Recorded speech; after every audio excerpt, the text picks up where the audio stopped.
જય શ્રી હરિ. આપ સૌનું સ્વાગત છે આપની આ ચેનલ ધર્મદર્પિતમાં. આજે આપણે જાણીશું પુરુષોત્તમ માસ અધ્યાય પ્રથમ અને કાઠાગોરની વાર્તા. તો ચાલો સાંભળીએ પુરુષોત્તમ માસની કથા અને અધ્યાય.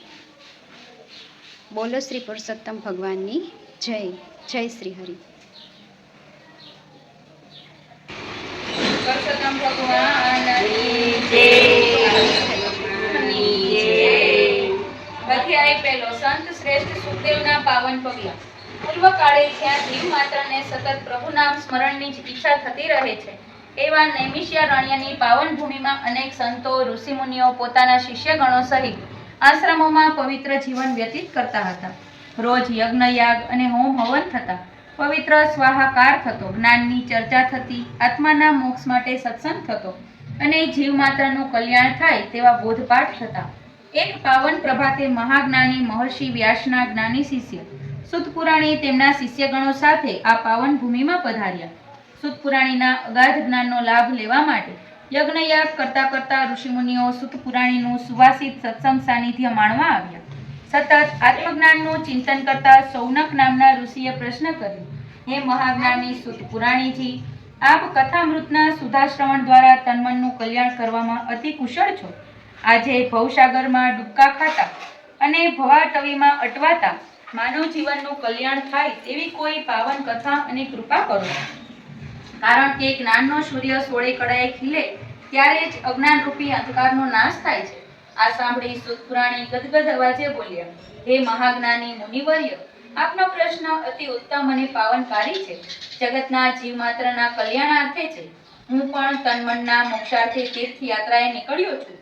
પવિત્ર દક્ષિણ ભૂમિના તમામ પાવન તીર્થોમાં સ્નાન કરી, પૂર્વ તીર્થોમાં ફરી બહુગુણી બદ્રિકાશ્રમમાં પરમ હિતકારી પરમાત્માના ચરણ સ્પર્શ કરી, કલ્યાણકારી સરસ્વતી નદીના પવિત્ર કિનારે વસેલા મોક્ષદાયી સિદ્ધપુર નામના નગરમાં આવ્યો છું.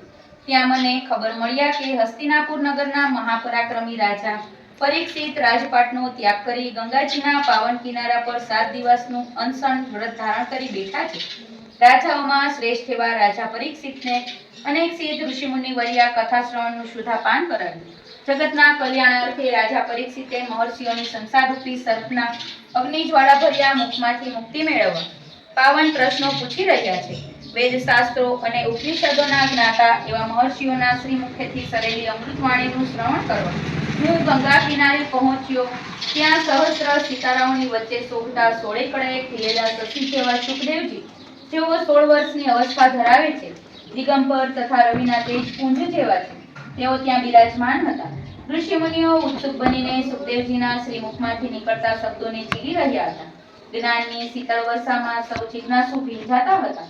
પશ્ચાતાપના પાવકમાં સળગતો રાજા પરીક્ષિત પૂછી રહ્યો હતો, આવા અમૂલ્ય અવસરે મેં પરમાત્માની પરમ કૃપાથી 1 સપ્તાહ સુધી આ જ્ઞાનગંગામાં સ્નાન કરવાનો લાવો લીધો. 7મા દિવસે મુક્તિ પામેલા રાજા પરીક્ષિત મોક્ષને પામ્યા. ત્યાંથી હું આ નૈમિષારણ્યમાં ઋષિમુનિઓના દર્શન કરી જીવન કૃતાર્થ કરવાના શુભ હેતુથી આવ્યો છું. હે મહાજ્ઞાની મહર્ષિઓ, આપ સૌ તપોબળથી તેજસ્વી નામ સ્મરણથી સુવાસિત થયેલા છો. આપના દેવી દર્શનથી મનુષ્ય માત્રને આત્મજ્ઞાન પ્રાપ્ત થાય છે. મારું તન મન અને જીવન પણ કૃતાકૃત્ય અનુભવે છે. બોલો કાઠા ગોરમાની જય. પુરુષોત્તમ ભગવાનની જય. કાઠા ગોરમાની વાર્તા. ગંગાનગરમાં એક ડોસી રહી. ડોસીને 2 દીકરા. બેને પરણાવ્યા. મોટી વહુ અભિમાની અને ધનવાન હતી. પરણીને જુદી થઈ નાની વહુ બિચારી ફલી ભોળી ગરીબ ગાય જેવી. ડોસી નાની વહુ ભેગી રહે. વહુ દીકરો અને ડોસી ભગવાન જે આપે તેમાં સંતોષ માને, જપ તપ કરે, પ્રભુ ભજન કરે. એમ કરતા પુરુષોત્તમ માસ આવ્યો. ડોસી વહુએ વ્રત લીધું. નાની વહુને થયું, આવું પવિત્ર ફળદાયી વ્રત જેઠાણી પણ કરે તો સારું. તે તો બિચારી ગઈ જેઠાણી પાસે જઈને વાત કરી. મોટી વહુ તો તરત છંકો કરતા બોલી, જા બાઈ જા, હું કઈ તારા જેવી નવરી નથી. મારે તો ઘડીની નવરાશ નથી. મારે તો ઘણી દુકાનથી આવે, દીકરો નિશાળથી આવે, દીકરી સાસરેથી આવે, વહુ પિયરથી આવે. મારે તો જમવા 32 ભોજન ને 33 શાક જોઈએ.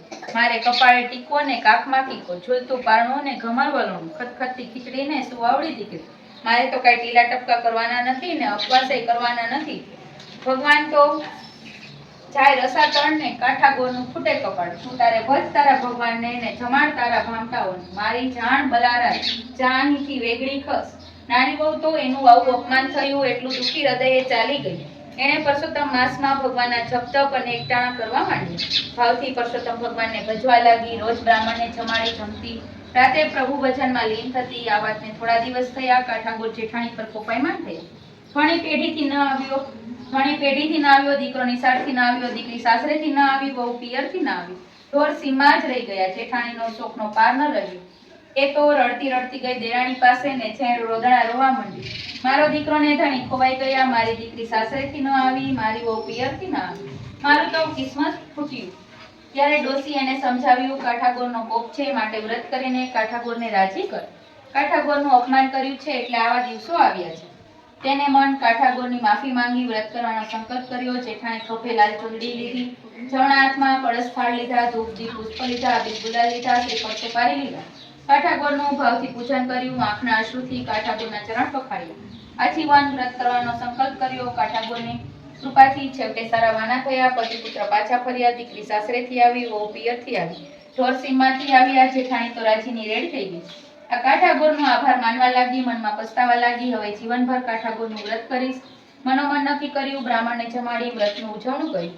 જે કોઈ પૂછે કાઠાગોરને કૃપા પ્રભુની થાય, સુખ સમૃદ્ધિની છોડો ઉડે, વૈકુંઠમાં વાસ થાય. હે કાઠાગોરમાં પશ્ચાતાપથી શુદ્ધ બનેલા જેઠાણી, તેની દેરાણી સાસુને તમે જેવા ફળ્યા, તેવી શ્રદ્ધાથી તમારું વ્રત કરનાર સૌને ફળજો. જય પરસોત્તમ ભગવાન.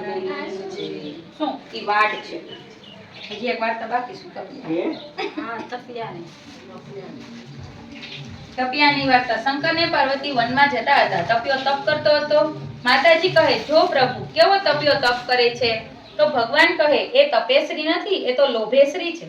તમે કેમ જાણ્યું? એ જોવું હોય તો હાથની અંગૂઠી કાઢીને ત્યાં મૂકી આવો. માતાજી જેવી અંગૂઠી મૂકે છે એવો તપિયો લઈ લે છે. ભગવાન કહે, જોયું ને દેવી? માતાજી કહે, ચાલો આપણે પૂછી આવીએ.